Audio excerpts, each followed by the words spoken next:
The fourth related doctrine is the doctrine of good faith improvement.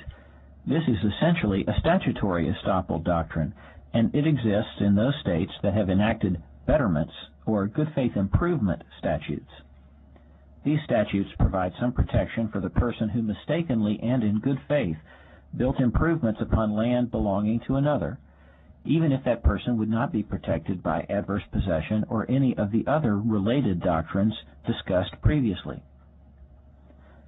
To see how a good faith improvement statute works, let's consider a hypothetical in which Jacob and Sarah own adjoining lots, and in which Jacob builds a detached garage and workshop on what he believes is his own land, but which in fact encroaches onto Sarah's land.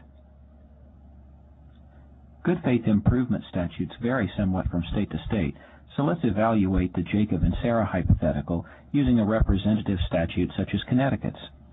Under the Connecticut statute, if this was a good faith mistake by Jacob, if he honestly believed he was building a garage on his own land, then the statute will protect Jacob's reliance. The statute essentially gives Sarah two choices. If she wishes to recover possession of the garage from Jacob, she must first reimburse him for the value of the garage, less an amount that would compensate her for the reasonable rental value of the portion of the land on which the garage sits for the period of time that Jacob occupied it.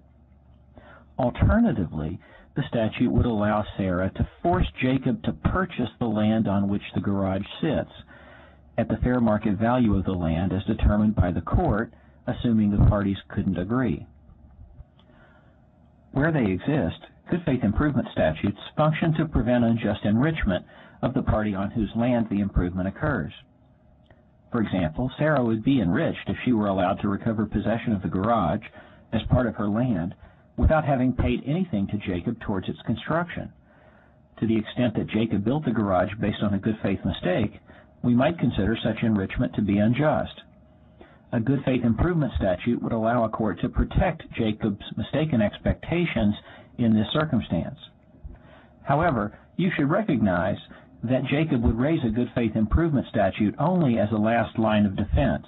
In other words, only if he could not establish title by adverse possession, by agreed boundaries, by acquiescence, by estoppel, or any other recognized legal theory.